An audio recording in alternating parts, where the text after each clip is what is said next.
What did you just say?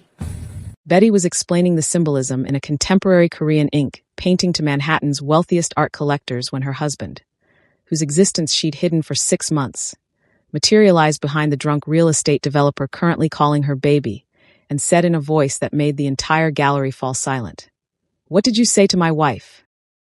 Welcome to a world of forbidden romance and dangerously possessive men. If you love stories about secret marriages, protective bosses, and the kind of intense love that breaks all the rules, hit that subscribe button right now. Give us a like if you're ready for this wild ride, and drop a comment telling us what you're doing at this moment and what city you're in. Are you reading at work? Late at night in bed? We want to know where our romance lovers are. Betty had mastered the art of graceful deflection. In the rarefied world of Manhattan's contemporary art scene, it was essential armor. As senior curator at the prestigious Zenith Gallery in Chelsea, she'd learned that wealthy collectors often confused appreciation for art with entitlement to the curator. Tonight's exhibition opening, a showcase of emerging Korean-American artists, was running flawlessly, which meant something would inevitably go sideways. She moved through the crowd with practiced ease, her black silk dress professional yet elegant, her dark hair swept into a low chignon. The gallery hummed with the perfect energy. Champagne flowing, conversations animated but not loud, the art commanding attention. 200 guests, including half of New York's art elite and several prominent Korean business leaders. Everything she'd worked toward for 6 months. Her phone buzzed in her clutch. A simple text. "I'm here." Betty's pulse quickened, though her expression remained serene. She scanned the room, noting the additional security personnel stationed near the VIP section. More than usual. All Korean men in dark suits, their stance unmistakably professional. He'd sent extra protection, even though she'd told him it wasn't necessary. "Betty, darling." She turned to find Gary Peterson approaching, martini in hand, cologne aggressive enough to announce him 3 feet away. The real estate developer had been circling her for months, immune to every polite rejection she deployed. "Mr. Peterson." She kept her voice professionally warm but distant. "I'm glad you could make it. The Kim piece you inquired about is in the east corner. I'm more interested in private viewings." He stepped closer, his hand finding her elbow. "Maybe we could discuss it over dinner? Just the 2 of us." Betty extracted her arm smoothly, muscle memory from too many similar encounters. "I don't mix personal with professional, Mr. Peterson, but I'm happy to schedule a consultation during business hours." Playing hard to get. His smile had an edge now, alcohol making him bolder. "Come on, baby. 1 drink after this wraps up. You've been turning me down for months. I'm not playing anything." She stepped back, scanning for an escape route. "And I'm not your baby. I'm a professional doing her job." His hand landed on her lower back, possessive and unwelcome. "Don't be like that, sweetheart. I could be a very valuable client. Very generous to curators who are friendly." The temperature in the gallery seemed to drop 10 degrees. Betty felt it before she saw anything. That shift in atmospheric pressure that preceded a storm. The security personnel straightened almost imperceptibly. Conversations near them faltered. She knew what was coming, and her stomach twisted with dread and something else. Something she refused to name as relief. "Remove your hand." The voice came from behind Gary, low and textured with an accent that made English sound like a threat. Gary turned, irritation flashing across his face, then freezing as he registered what he was seeing. Kong Min stood 3 feet away, and Betty's traitorous heart lurched at the sight of him. He was taller than Gary by 4 inches, his frame broader despite the perfect cut of his black suit. His hair was styled back severely, emphasizing the sharp planes of his face and the thin scar through his left eyebrow. But it was the tattoo that drew attention. Barbed wire ink visible above his collar, curling up his neck in a design that marked him unmistakably as Korean mob hierarchy. "I'm just talking to the lady," Gary said, trying for dismissive but landing on nervous. He still hadn't removed his hand from Betty's back. Kong Min's eyes, dark, cold, absolutely focused, moved from Gary's face to where his hand rested on Betty. Something dangerous flickered in that gaze. "That's not a lady." His voice remained quiet, but it carried. Conversations around them had stopped entirely. "That's my wife." The words detonated in the sudden silence. Gary's hand jerked away from Betty as if she'd caught fire. I had no idea she was married." "What did you say?" Kong Min took a step forward, and Gary took 2 back. "Before that, what did you call her?" Betty found her voice, though it came out strained. "Kong Min not here." His hand came up, not touching her but close enough that she felt the heat of his palm near her face. A gesture that said wait without words. His focus never left Gary. You called her baby. It wasn't a question. You put your hands on her. On my wife. I apologize, I didn't know. Gary was backing toward the exit now, his face flushed red. You shouldn't need to know she's married to keep your hands to yourself. Kong Min's English was perfect, his sole accent slight but present. He moved forward with predatory grace. But since you need the lesson, she is mine. She wears my ring, bears my name, shares my bed. And you touched her. Kong Min. Betty's voice cracked through the moment. Every single person in the gallery was watching now. Her career, her carefully constructed professional reputation, crumbling in real time. Please. He finally looked at her, and his expression softened fractionally. We're leaving. The exhibition is over. For you. His hand settled on her waist, proprietary and immovable. My men will ensure your guests are well taken care of. But you're coming with me. Now. Betty caught sight of her assistant director's shocked face, of the gallery owner's confused expression, of the whispers already spreading like wildfire through the crowd. 6 months. 6 months of keeping their marriage secret, of maintaining separation between her professional world and his dangerous one. Destroyed in 30 seconds. 2 of Kong Min's security team materialized at his sides. Peter and Jeremiah, men she'd met exactly twice in 6 months of marriage. Peter, the older one with graying temples, spoke quietly into his phone in Korean.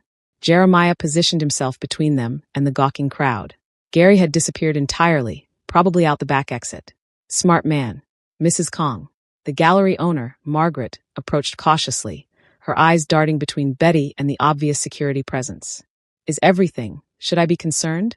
Betty opened her mouth, but Kong Min answered first. There's no concern for the gallery. My wife has a personal emergency.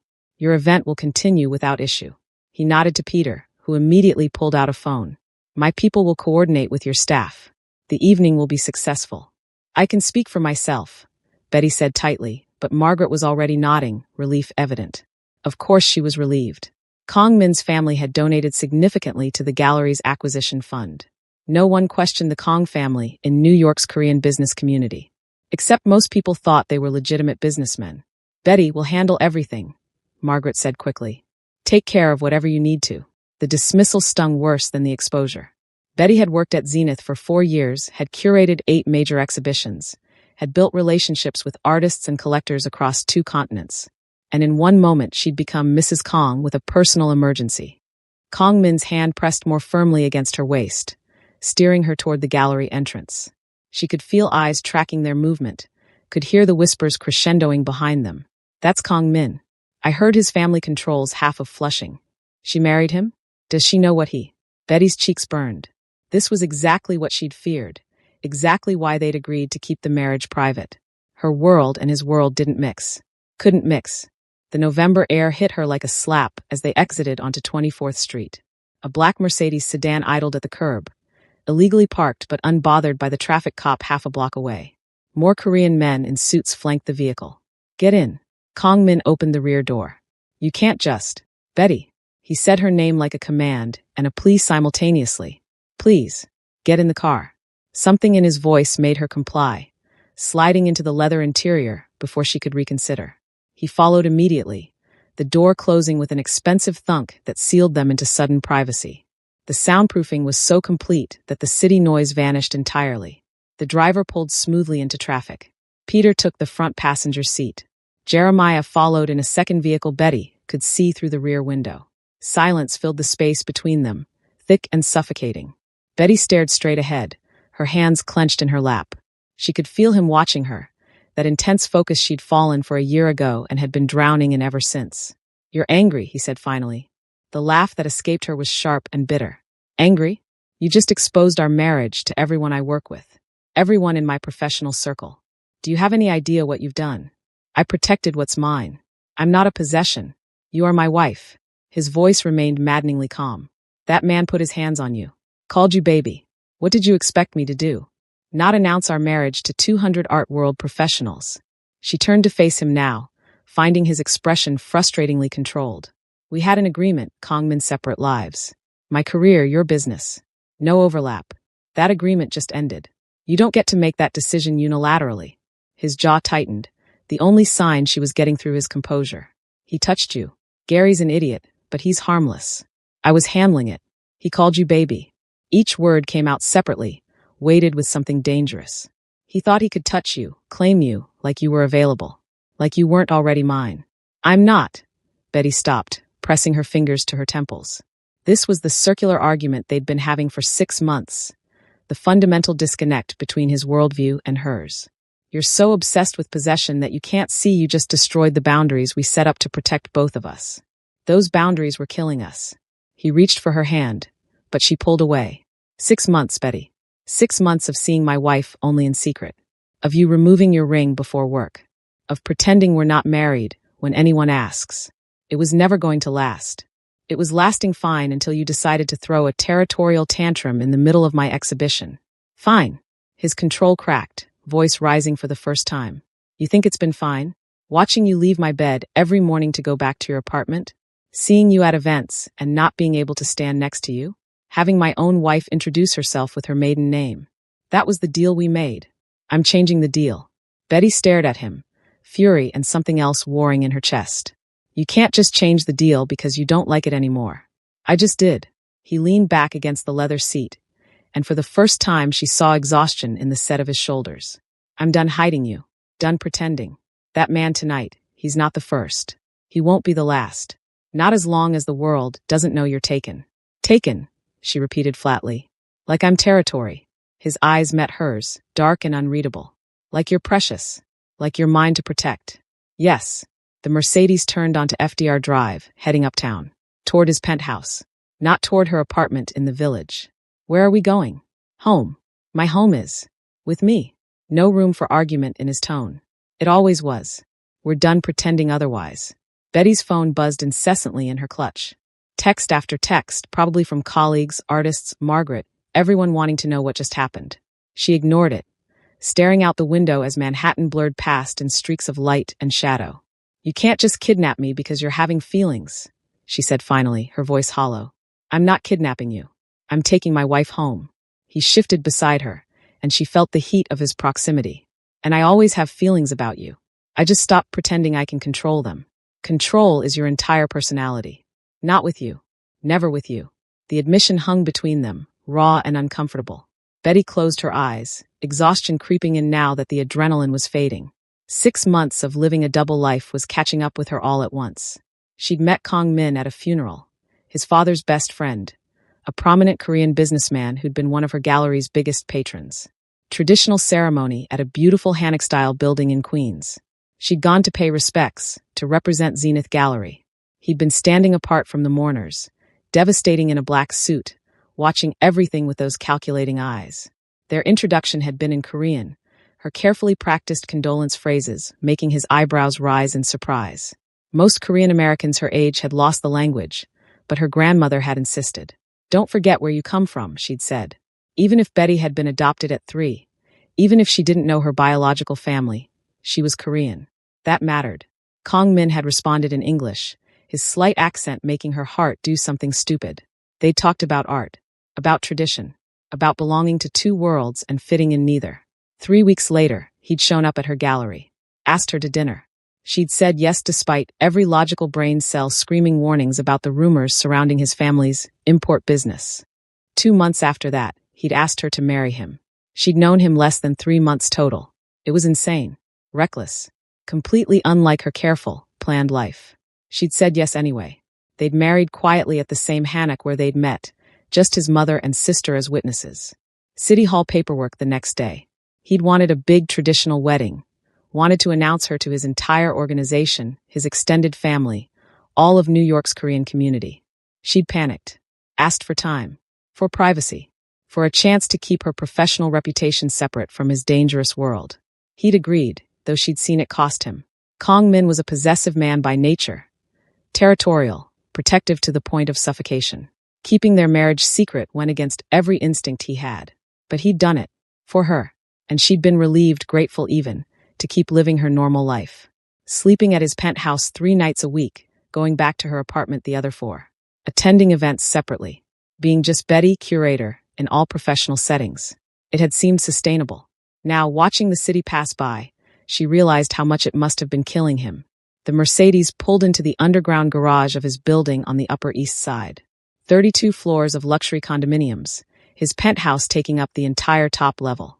She'd been here dozens of times, but tonight it felt different. Tonight, everyone knew. Kong Min exited first, then extended his hand to help her out. A gentlemanly gesture that felt weighted with significance. She took it, his warm grip steady against her cold fingers. They rode the private elevator in silence. Peter and Jeremiah stayed in the garage with the vehicles. The elevator walls were mirrored, showing her reflection. Dress slightly wrinkled now, makeup still perfect, hair coming loose from its pins. She looked fragile, rattled. Kong Min looked carved from stone. The elevator opened directly into his penthouse. Floor-to-ceiling windows showcased Central Park spreading dark and vast below them, city lights glittering beyond. Modern minimalist furniture mixed with traditional Korean elements. A celadon vase here, a landscape scroll there. Her jacket hung on the coat rack by the door, left from Tuesday night. She'd stayed over Tuesday. Left Wednesday morning at dawn to make an artist meeting.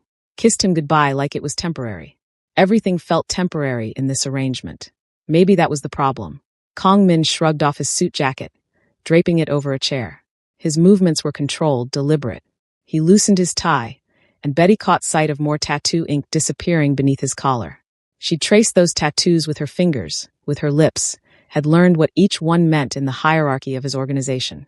Wine, he asked, moving toward the kitchen. Whiskey. His eyebrow rose. She rarely drank hard liquor. But he poured them both glasses of expensive Japanese whiskey neat, handed her one, then stood by the windows, backlit by the city.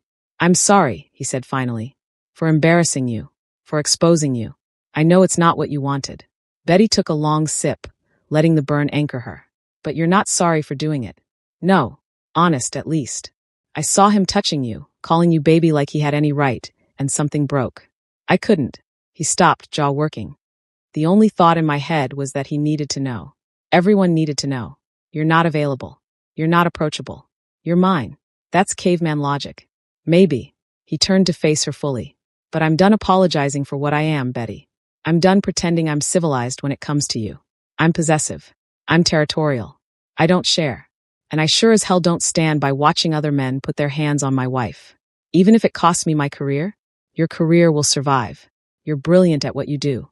People will talk for a week, maybe two, then move on. You don't understand how this world works. No, he agreed.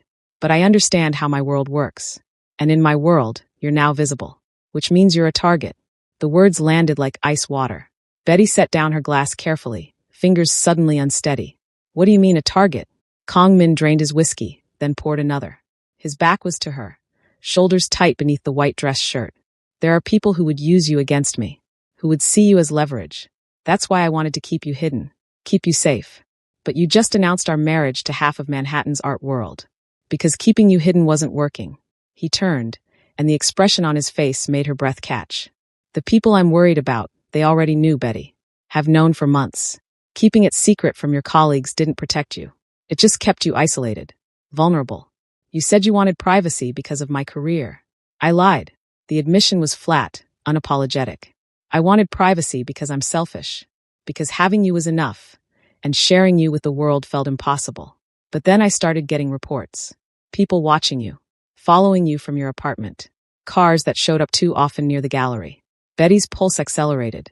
What people? What are you talking about? Rival organizations testing boundaries. Seeing if the rumors about Kong Min's wife were true. Tonight forced my hand, but it would have happened soon anyway. He crossed to her, standing close enough that she had to tilt her head back to meet his eyes. I needed you visible, under my protection publicly, where everyone knows that touching you means war. You're using me as a message. I'm protecting you the only way I know how. His hand came up, cupping her face with unexpected gentleness. In my world, secret relationships make you vulnerable. Acknowledged ones make you untouchable. Betty's mind spun, trying to reconcile this new information with everything she thought she understood. How long have you known about people watching me? 3 weeks. 3 weeks. She jerked away from his touch. You knew for 3 weeks and didn't tell me? I increased your security. Had people on you at all times. You were never in danger. That's not the point. You kept information from me that directly affected my safety. Because you would have panicked. Made it harder to protect you. Made it harder for you to control me, you mean. Anger surged hot and bright. This is exactly why I wanted boundaries, Kong Min. This right here. You making unilateral decisions about my life because you think you know better. I do know better. About this world, about these threats. It's not your decision to make alone. His jaw clenched, that muscle jumping the way it did when he was fighting his temper. You're right. I should have told you. But I'm not sorry for protecting you in the way I thought best. Even if it meant lying? Even then, the honesty shouldn't have hurt as much as it did. Betty moved to the windows, needing distance, needing air even though they were 32 floors up. The city sprawled below, millions of people living their normal lives. She'd been one of them yesterday. Today she was the mob boss's wife, exposed and vulnerable and apparently under surveillance. Who's watching me? She asked quietly. Specifically, she heard him move behind her, felt his presence like heat against her back. Yakuza mostly. They're expanding territory, testing boundaries. Your existence gives them leverage they didn't have before. Yakuza, like actual Japanese organized crime. Yes, and they know about me because I've been territorial enough that people notice. Because I've turned down meetings, changed schedules, reorganized my priorities around keeping you separate. The more I tried to hide you, the more obvious it became that I had something worth hiding. His breath stirred her hair. Ironic, isn't it? Betty pressed her forehead against the cold glass. I don't know how to do this. Be your wife publicly. Navigate your world. I'm an art curator, Kong Min. I know Rothko and Kusama, not territorial disputes and organized crime. You don't have to know those things. You just have to be you. His hands settled on her shoulders, thumbs stroking the tense muscles of her neck. I'll handle the rest. That's what I'm afraid of. You handling things, making decisions, controlling everything. Would you prefer I let you walk around unprotected? Let the Yakuza test whether you're valuable enough to grab. She spun to face him, his hands falling away. I'd prefer you treat me like a partner instead of a possession. Give me information. Let me make informed choices. Trust me to handle knowing the truth. Something shifted in his expression, a crack in the controlled facade. I trust you, Betty, with everything except your own safety. That I can't risk. You have to, or this doesn't work. It's working now. No, it's not. She gestured between them. This is me angry and you defensive. This is the same fight we've been having for 6 months in different variations. You want to possess and protect. I want partnership and autonomy. Neither of us is getting what we need. Silence stretched between them, heavy with things unsaid. Finally, Kong Min moved to the couch, sitting with his elbows on his knees, head in his hands. The gesture was so uncharacteristic, so vulnerable, that Betty's anger faltered. I don't know how to do this differently, he said, voice muffled. Protecting people is what I do. It's how I show love, how I prove worth. He looked up at her, and his eyes were raw. You're the most important thing in my life, Betty. The only purely good thing. The thought of someone hurting you because of me. He couldn't finish. Betty's throat tightened. She'd married this dangerous, complicated, possessive man knowing what he was. Had fallen for him despite, or maybe because of, his intensity.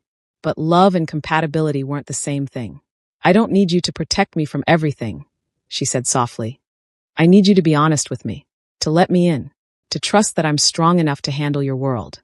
You're strong enough. That's not the question. Then what is? His eyes met hers, dark and haunted. Whether I'm strong enough to risk you.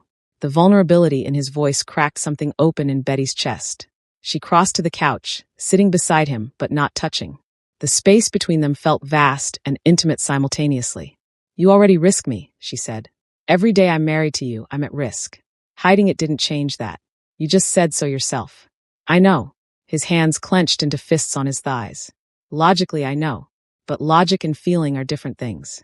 What are you feeling right now? He was quiet so long she thought he wouldn't answer. When he finally spoke, his voice was rough. Terrified. Furious. Possessive beyond reason. He turned his head to look at her. And so in love with you it's destroying me from the inside out. Betty's breath caught. They'd said the words before. I love you exchanged in darkness, in passion, in quiet moments. But this felt different. Stripped bare and honest in a way that hurt. I love you too, she whispered. Even when you make me crazy. Even when you're overbearing and controlling and impossible. That's most of the time. I know. She reached for his hand, threading her fingers through his. But I also know you're loyal. Protective of the people you love. That you honor your word. That underneath everything, you're good, Kong Min. His laugh was bitter. I'm many things, Betty. Good isn't one of them. You are to me. She squeezed his hand. To your mother. Your sister. Your people. You protect them. Provide for them. That's good. I've killed men. The words hung in the air, stark and unavoidable. They'd never discussed this directly before, his hands and what they'd done. Betty had known, of course, had suspected, but hearing him say it was different. For what reason? She asked, keeping her voice steady. Betrayal mostly. Threats against family. Once because a man hurt someone under my protection. His eyes searched hers. Does that change things? Knowing for certain. Betty considered, really thought about it. The man beside her had blood on his hands, violence in his history. He ran an organization that operated outside the law, that dealt in things she probably didn't want to know about. But he'd also held her grandmother's hand at her funeral, speaking Korean to comfort the elderly woman in her final days. Had paid for his mother's medical treatments without hesitation. Had been unfailingly gentle with his younger sister, protective without being controlling. With her, he'd been passionate and intense, possessive but never cruel. He'd listened when she talked about art for hours. Had learned artists' names and movements just to understand what she loved. It doesn't change things, she said finally. I married you knowing what you were. Maybe not the specifics, but the reality. I'm not naive, Kong Min. I chose you anyway. Why? The question was raw, almost desperate. You could have anyone. Someone safe, respectable. Why choose this? Because underneath everything you see me. Not just the curator or the polished professional. You see the girl who was adopted and never quite fit anywhere. Who learned Korean to feel connected to something. Who uses art to make sense of a world that doesn't always make sense. She moved closer, their shoulders touching. You see all of me and want me anyway. That's rare. His free hand came up to cup her face, thumb stroking her cheekbone. I don't just want you. I need you. Like breathing. That's intense. I'm an intense person. His slight smile was self-deprecating. You knew that too. I did. She leaned into his touch. But I need you to work with me, not just protect me. Let me be part of decisions. Even the dangerous ones. That goes against every instinct I have. I know. But relationships are compromise, right? You're compromising your need to control everything. I'm compromising my need for complete independence. Is that what we're doing? Compromising. Trying to. She studied his face, the sharp angles, the scar through his eyebrow, the tattoo on his neck that marked him as dangerous. Tonight was a mess. But maybe it needed to happen. Maybe we needed to stop pretending we could keep these separate lives forever. Kong Min pulled her closer, until she was tucked against his side, his arm around her shoulders. She fit there perfectly, had from the first time he'd held her. I'm sorry I didn't tell you about the surveillance. About the threats.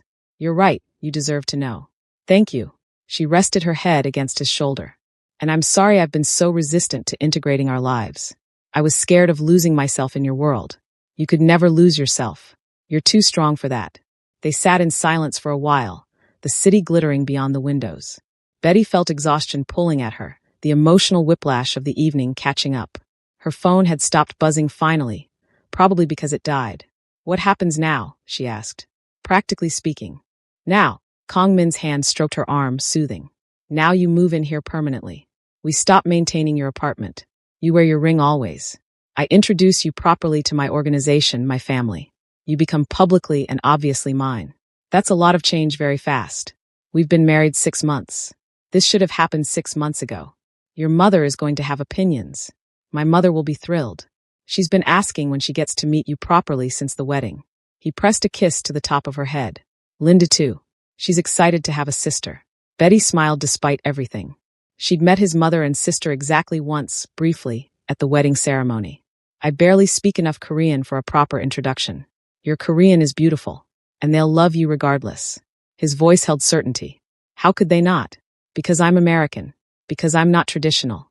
Because I pulled you into a secret marriage that probably insulted them. Because you make me happy. That's all that matters to them. Betty wanted to believe him. What about the Yakuza situation? The threats? Tomorrow, I call a meeting with my council. We discuss strategy. You'll be there. She pulled back to look at him. Really? You want partnership? That means being part of these discussions. Understanding threats. Making informed decisions. His expression was serious. But Betty, you have to understand, my world is violent. What you see, what you hear, it might change how you think of me. Or it might help me understand you better. Morning came too soon. Pale November light filtering through windows Betty had forgotten to close the curtains on. She woke in Kong Min's bed. Their bed now, she supposed, wrapped in sheets that smelled like sandalwood in him. The space beside her was empty, but still warm. She found him in the kitchen, dressed in dark slacks and a white shirt, sleeves rolled to his elbows. Traditional Korean breakfast spread across the counter. Rice, kimchi, various banchan in small dishes. He was plating grilled mackerel when she appeared. "You cooked." Her voice was rough with sleep. "I cook." He glanced up, and something heated in his expression as he took her in. His shirt from last night hanging loose on her frame, her hair tangled, bare legs. "Coffee's ready. Sit." Betty poured herself a cup, added cream, then settled at the counter. The domesticity felt surreal after last night's chaos. "You didn't have to do all this." "I wanted to." He set a plate in front of her, perfectly arranged. "You need to eat. It's going to be a long day." Her stomach churned at the reminder. "The meeting with your council. At noon. My mother wants us for dinner tonight. Linda's already texted me 3 times this morning about meeting you properly." He sat beside her with his own plate. "And your gallery director called my office at 7 a.m. Betty's hand froze halfway to her mouth. "Margaret called you? Wanted to ensure you were all right and discuss your employment status." His tone was carefully neutral. "I told her you'd call when you were ready." "What did she say about my employment?" "That she understands this is a difficult personal time and the gallery fully supports you taking whatever time you need." He paused. She was very diplomatic, very careful, which meant Margaret was terrified of offending Kong Min. Betty set down her chopsticks, appetite gone. "She's going to fire me." "She's not going to fire you. You're too valuable. I'm a liability now." The mob boss's wife curating exhibitions? That's not the image Zenith wants. Kong Min's jaw tightened. "Then Zenith is short-sighted. Your work speaks for itself." "My work gets overshadowed when my husband creates scenes at gallery openings." She immediately regretted the words when his expression shuddered. "I'm sorry. That came out wrong." "No, you're right." He stood abruptly, carrying his barely touched plate to the sink. "I cost you your career. Added it to the list of things I've ruined." Betty followed, catching his arm. "Hey, I didn't mean." "You did. And you should." He turned, and the vulnerability in his eyes made her chest ache. "I was selfish last night, territorial and possessive, and I didn't think about consequences for you. Just about that man touching what's mine." "I'm not." "I know. You're not a possession." He covered her hand with his. "But you are mine, Betty. My wife. My partner. The person I love more than anything. And watching him touch you, call you baby like he had any right." His control cracked. "I couldn't think past making sure everyone knew. Everyone understood. You are mine." The possessiveness should have annoyed her. Instead, it sent heat curling through her stomach. "You're impossible." "I know." He pulled her closer, hands settling on her waist. "But I'm your impossible." "Unfortunately." But she was smiling, tilting her face up. "We're really doing this. No more separate apartments. No more hiding. No more hiding." He kissed her forehead, gentle despite the intensity of his words. "You're moving in today. Peter's already coordinating with a moving company for your apartment. You didn't ask." "I'm telling." His smile was slight, challenging. "Unless you're going to argue?"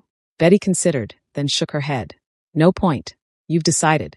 "I've decided we're done with half measures. But if you really want to keep the apartment." "I don't." The admission felt significant. "I want to be here. With you. Fully." Something fierce and possessive crossed his features. He kissed her then, deep and claiming, hands tightening on her waist. When he finally pulled back, they were both breathing hard. "We need to leave in 2 hours," he said roughly. "Shower. Get ready. Wear something that says boss's wife, untouchable." "I'm not sure I own anything that says that." "Then we'll go shopping after the meeting." He stepped back, releasing her reluctantly. "But Betty, the council meeting, what you see today, what you hear. I understand. Your world. Your rules. My world," he agreed. "But you're part of it now. That means they answer to you too. You're not just my wife. You're Salmonim, boss's wife. That title carries weight." The Korean word felt heavy with responsibility. "I don't know how to be that." "You'll learn. And I'll be beside you the whole time." He pulled out his phone as it buzzed. "Peter's downstairs with your security detail. They'll follow us everywhere from now on." "Everywhere. Everywhere. Non-negotiable." He scrolled through messages, frowning. Jeremiah's running background on everyone who was at the gallery last night, making sure no one problematic got close. Betty's unease grew. "You think someone did?" "I think we got lucky last night. You were exposed but surrounded by witnesses, by civilians. That's not when enemies strike." He looked up, eyes dark. "They strike when you're vulnerable. Alone. That's why the security." This is really my life now. This is really your life now, he confirmed. Still in.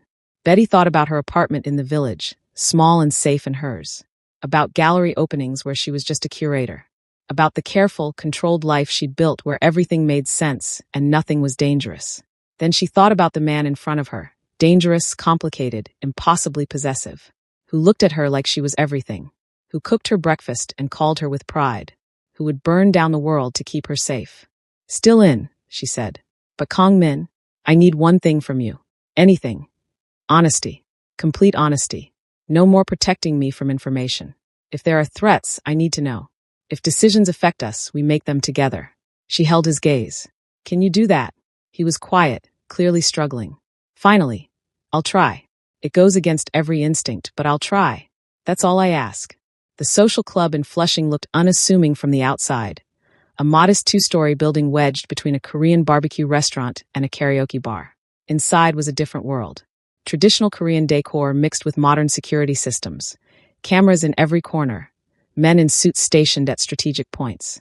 Betty's heels clicked against hardwood as Kong Min guided her through, his hand possessive on her lower back. Eyes tracked their movement. Curious, assessing.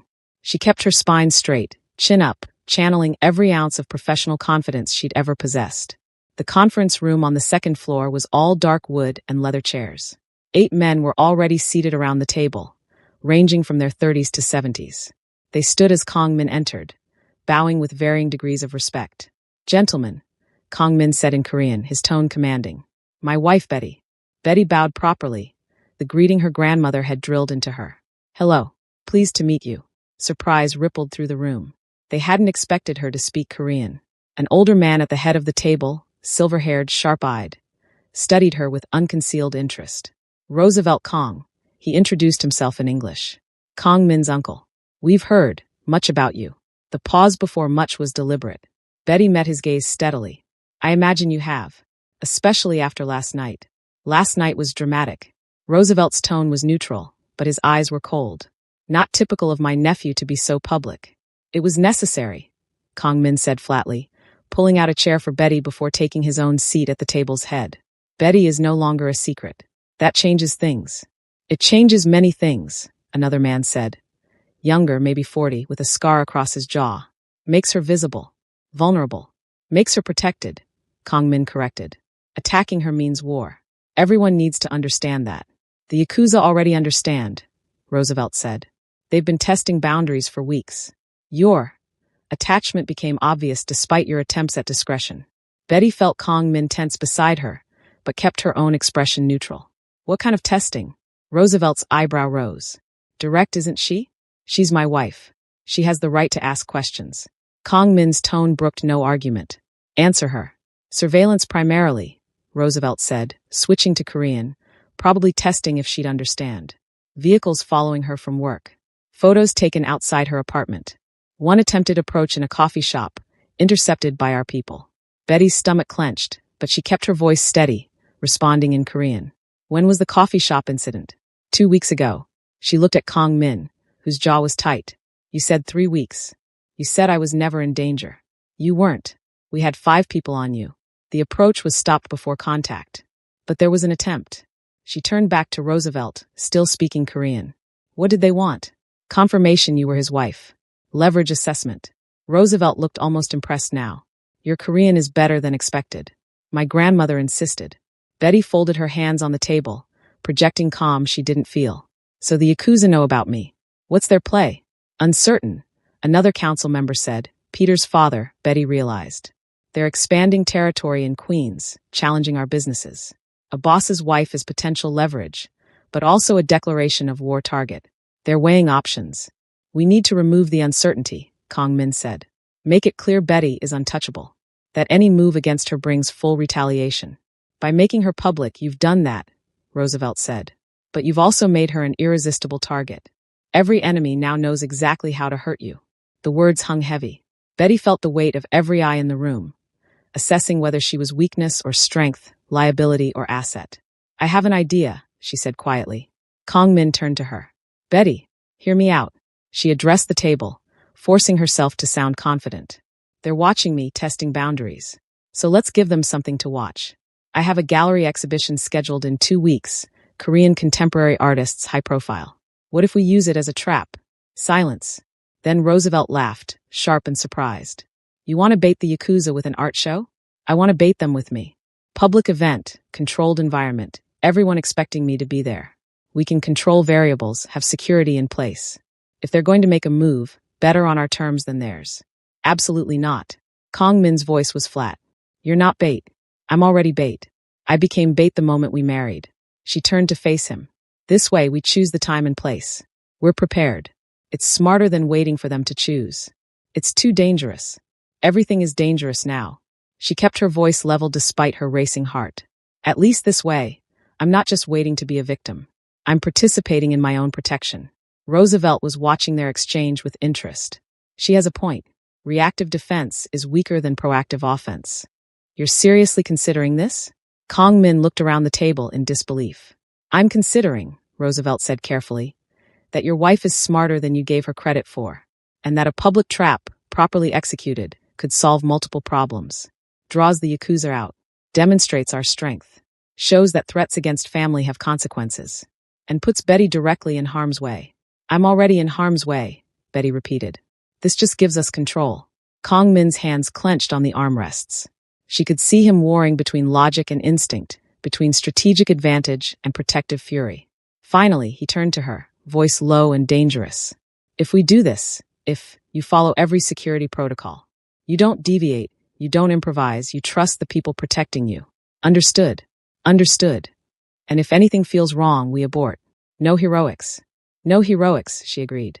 He stared at her a long moment, then looked back at Roosevelt. Plan it. But Betty's safety is non-negotiable. I want 20 people minimum. Perimeter security, close protection, backup teams. The gallery gets swept daily for a week prior. Every guest gets vetted. Agreed, Roosevelt said. He was studying Betty with new respect. You might actually survive this family. That's the plan, Betty said, managing a smile despite her pounding heart. The next 2 weeks blurred into a strange new reality. Betty moved into the penthouse completely, her belongings mixing with Kong Min's until the space felt genuinely shared. Her books filled his shelves. Her coffee maker claimed counter space. Her art prints added color to minimalist walls. Security became her shadow. Peter or Jeremiah accompanied her everywhere. To the gallery, to coffee runs, to the grocery store. At first, it felt suffocating. By the second week, she barely noticed them. The gallery situation resolved itself unexpectedly. Margaret called 3 days after the incident, her tone carefully professional. Betty, we'd like you to stay on as an independent consultant. It allows you more flexibility and maintains your connection to Zenith. Translation: you're too connected to dangerous people to be full-time staff, but we can't afford to lose you entirely. Betty accepted. It was more than she'd expected. The exhibition planning became elaborate theater. The gallery was swept for devices daily. Guest lists were cross-referenced against known Yakuza associates. Security protocols were disguised as standard high-profile event procedures. Kong Min was everywhere and nowhere, managing details obsessively while trying not to smother her. She caught him watching her constantly, that intense focus that made her feel seen and possessed simultaneously. You need to sleep, she told him one night, finding him at his laptop at 2 a.m., reviewing security footage. I need to keep you safe. You've hired 20 people to keep me safe. Come to bed. He let her pull him away from the screen, into the bedroom, into her arms. They made love slowly, desperately, his hands mapping her body like he was memorizing every inch. If anything happens to you, he started afterward, his face buried in her neck. Nothing will happen. She stroked his hair, feeling the tension in his shoulders. We have a plan. We're prepared. Plans fail. Then we improvise. She tilted his face up to meet his eyes. I'm not fragile, Kong Min. I'm not going to break. You're everything, he said simply. If I lose you, I lose everything. The weight of being someone's everything was terrifying and precious. Betty kissed him instead of answering, pulling him closer, trying to anchor them both. The night of the exhibition arrived cold and clear. Betty dressed carefully. A deep red dress that said confidence, said power, said I'm not afraid. Diamond earrings Kong Min's mother had sent over that morning with a note in Korean. For my daughter. Wear them proudly. Kong Min wore all black, severe and beautiful, his tattoo visible above his collar. A statement. A warning. Ready? He asked, adjusting her necklace with gentle fingers. Ready. The Mercedes motorcade to the gallery was excessive. 3 vehicles, 8 security personnel. Peter rode in front, weapon visible under his jacket. Jeremiah coordinated from the second car. The gallery was already filling when they arrived. Betty scanned faces, looking for threats, for anything out of place. Everything looked normal. Perfect even. Too perfect. Kong Min's hand found hers, squeezed once. His security team dispersed strategically, becoming part of the background while watching everything. The first hour passed smoothly. Collectors examined art. Champagne flowed. Conversations hummed at appropriate volumes. Betty played her role. Knowledgeable curator, gracious hostess, Kong Min's wife standing visibly at his side. Then she saw her. A woman in her 30s, elegant in a black cocktail dress, Japanese features, moving through the crowd with predatory grace. 2 men flanked her at a distance, close enough to respond, far enough to appear casual. Betty's pulse spiked. She leaned toward Kong Min, voice low. 10 o'clock. Woman in black. Is that Judy Nakamura? His voice was flat, deadly. Yakuza lieutenant. She shouldn't be here. She got through security? The guest list was vetted. She wasn't on it. His hand tightened on her waist. Peter. Peter materialized instantly. Kong Min spoke in rapid Korean, and Peter nodded, disappearing into the crowd. More security personnel shifted position, tightening the perimeter around Betty. Judy was moving toward them now, wine glass in hand, smile pleasant. She stopped 10 feet away, the 2 men closing ranks behind her. Kong Min, she said, her English accented but clear. What a beautiful exhibition. Your wife has excellent taste. This is a private event. You're not welcome. The gallery is public tonight. Open to art enthusiasts. Her eyes slid to Betty, assessing. You must be the famous Mrs. Kong. I've heard so much about you. Betty's mouth was dry, but she kept her voice steady. I wasn't aware my reputation extended to the Nakamura family. Surprise flickered across Judy's face. Betty, knowing who she was, speaking directly rather than hiding behind Kong Min. Your reputation extends quite far, Mrs. Kong. A curator who married into the Kong family. Fascinating choice. I married a man I love. His family came with the package. Betty felt Kong Min's tension like a live wire beside her. But I don't believe you're here to discuss my marriage. No. Judy sipped her wine. I'm here to appreciate art. And to deliver a message. Then deliver it and leave, Kong Min said, his voice carrying an edge that made nearby conversations falter. The message is simple. Territory is changing in Queens. Business arrangements need renegotiation. Your family has been resistant to discussions. Her smile turned sharp. I thought perhaps a more personal approach might open dialogue. If you think threatening my wife opens anything but war, I'm not threatening anyone. I'm simply admiring art at a public event, alongside your lovely wife, who was so kind to curate this exhibition. Judy's eyes locked on Betty. Beautiful pieces. That park piece especially. The one about violence and consequences. Powerful work. The words were layered with meaning. Betty felt ice slide down her spine. You've made your point, Kong Min said. Now leave. Of course. Judy set down her wine glass carefully. Enjoy your evening, Mrs. Kong. I hope to see more of your work. Very soon. She turned smoothly, her guards flanking her as she moved toward the exit. Peter and Jeremiah shadowed them out. The moment the door closed behind her, Kong Min pulled Betty toward the back office. We're leaving. Now. The exhibition is over. That was a threat, Betty. Direct and clear. I know what it was. Her hands were shaking now, adrenaline crashing through her. She got through security. How? Fake credentials. Stolen invitation. Kong Min was already on his phone, barking orders in Korean. Someone inside helped her. We'll find out who. The office door burst open. Peter entered, weapon drawn, eyes scanning. Boss, we have a problem. 2 vehicles outside, blocking the street. 4 men in each. Yakuza. Confirmed. Kong Min's face went cold, expressionless in a way that was more terrifying than anger. How many of ours? 12 inside, 6 outside. They're outnumbered but positioned. Call Roosevelt. Full response team. Now. He turned to Betty, gripping her shoulders. Listen to me carefully. You stay with Peter and Jeremiah. You do exactly what they say. You don't hesitate. You don't question. Understood. What are you going to do? End this. He kissed her hard, fast. I love you. Remember that. Kong Min. But he was already moving, Peter following, leaving Jeremiah positioned at the door. Betty's heart hammered against her ribs. Through the office window, she could see gallery guests starting to sense something wrong, conversations dying, people moving toward exits. Jeremiah's radio crackled. Hostile movement. South in trance. Then gunfire. 3 shots, sharp and unmistakable. Screaming erupted in the gallery. Jeremiah grabbed Betty, pulling her away from the window, positioning himself between her and the door. "Stay down," he ordered, weapon drawn. More shots, shouting in Japanese and Korean. Betty pressed against the wall, her mind racing. This was real, actually happening. People could die. Kong Min could die, because she'd suggested using herself as bait. The door exploded inward. Not kicked, blown, the lock shattered.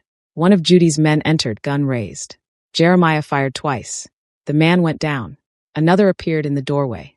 Jeremiah moved to fire, but Betty saw the second man behind him, weapon aimed at Jeremiah's back. "Behind you," she screamed. Jeremiah spun, but not fast enough. The shot caught him in the shoulder, spinning him sideways.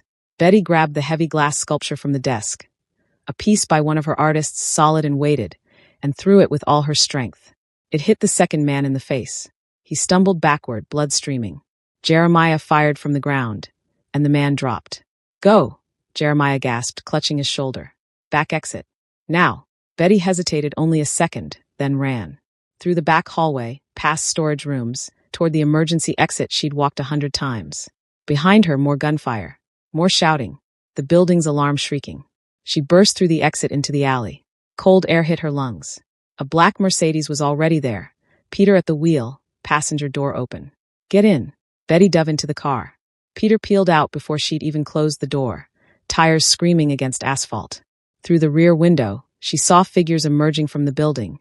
Couldn't tell who was friend or enemy. "Kong Min," her voice cracked. "Alive. Fighting. Roosevelt's team is 2 minutes out." Peter's voice was steady despite the chaos. "Boss wanted you clear before he engaged fully. People are dying because of me. People are dying because the Yakuza declared war." Peter took a corner hard, and Betty braced against the door. This was coming regardless. "You just gave us the time and place." Her phone buzzed. Kong Min's name flashing. She answered with shaking hands.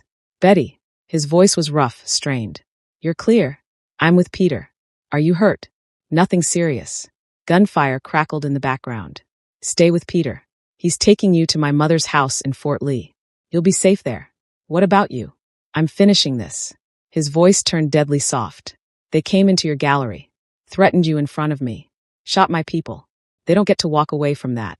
Don't do something you can't take back. I'm doing exactly what needs to be done. This ends tonight, Betty. One way or another." More shouting, a burst of gunfire. "I have to go. I love you." The line went dead. Peter drove like a man possessed, weaving through Manhattan traffic onto the George Washington Bridge. Betty's mind replayed everything. Judy's smile, the gunfire, Jeremiah bleeding, throwing that sculpture running. Her red dress was torn at the hem, her heels lost somewhere in the chaos. "Jeremiah," she said suddenly. "He was shot." "Did he?" "Alive. Ambulance on scene." Peter's jaw was tight. "He'll be fine." Tough bastard. They arrived at a modest house in Fort Lee 40 minutes later. Lights blazed inside. The door opened before they reached it. A small Korean woman in her 60s, elegant in casual clothes, face creased with worry. Peter said respectfully, "Mother, I've brought Salmonim." Catherine Kang's eyes swept over Betty, torn dress, bare feet, visible trembling. She said something sharp in Korean to Peter, then pulled Betty inside, arms surprisingly strong around her. Come, come. You're safe now." Her English was heavily accented. "My foolish son. Always violence. Always danger." She guided Betty to a couch, wrapping a blanket around her shoulders. "But you're safe. I protect you now." A younger woman appeared. Linda, Kong Min's sister, barely 20. Uni, older sister. She dropped beside Betty, taking her hands. "Are you hurt? Did anyone hurt you?" "I'm okay.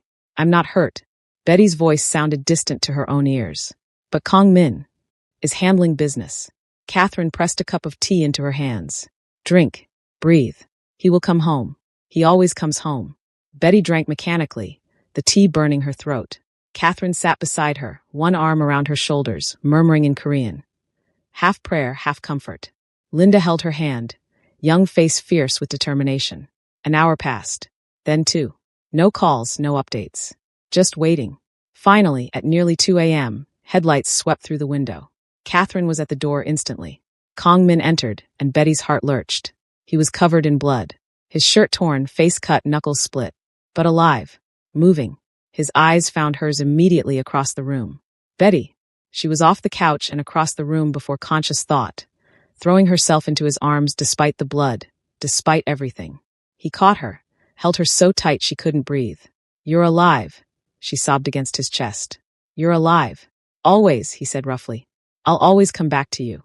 Catherine ushered them into the bathroom, efficient and maternal despite the blood. She cleaned Kong Min's cuts with practiced hands while Linda hovered anxiously.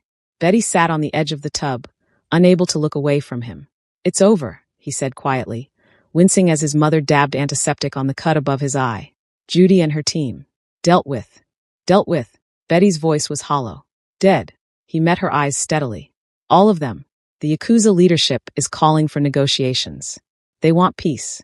Betty should have felt something. Horror, disgust, fear.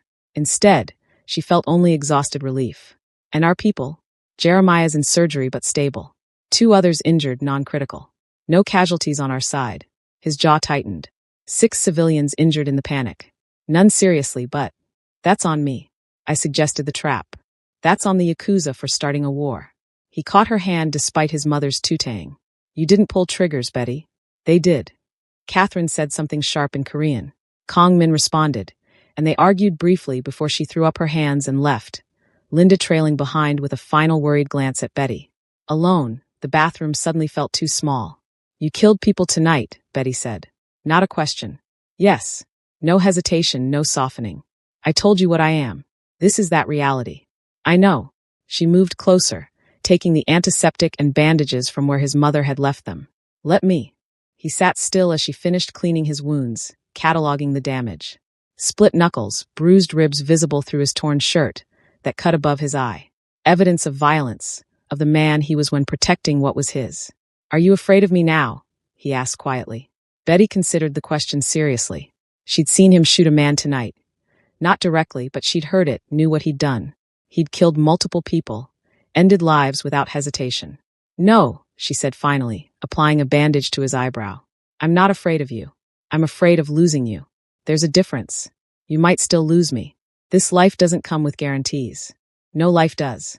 She set aside the medical supplies, settling between his knees.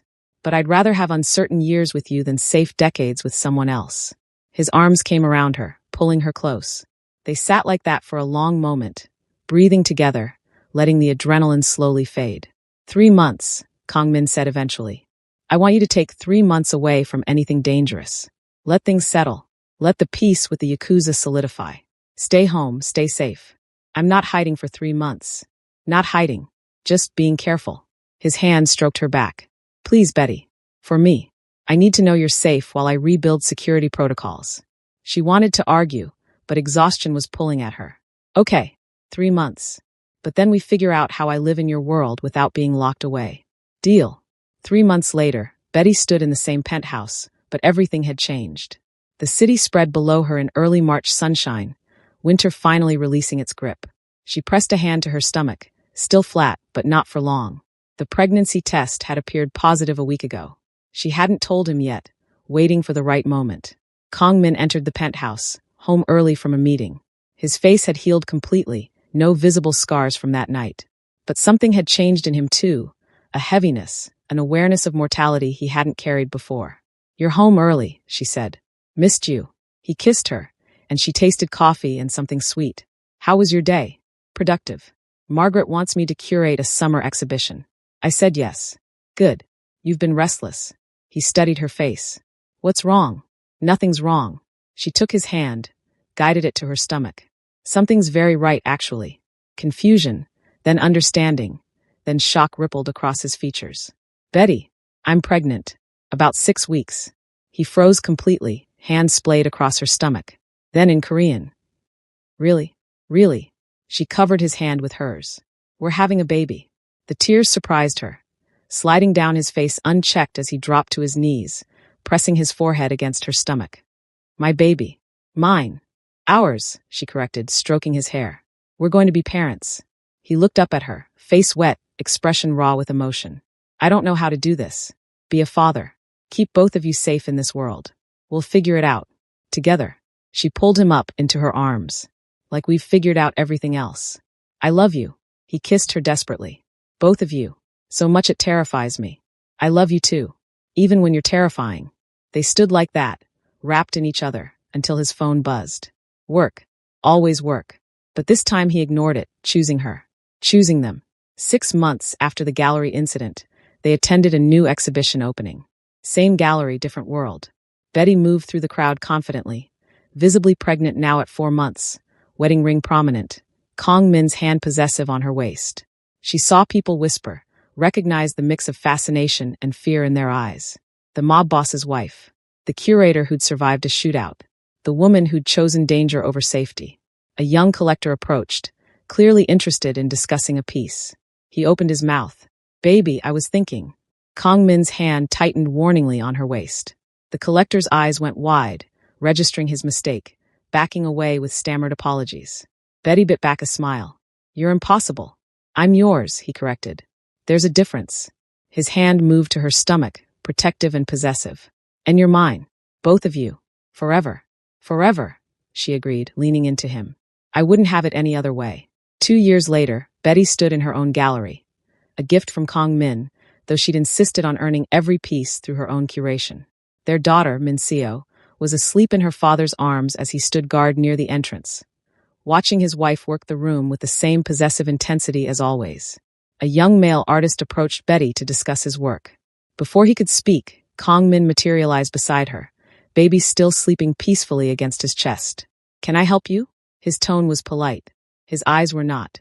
The artist wisely redirected his question through Betty in the most professional manner possible.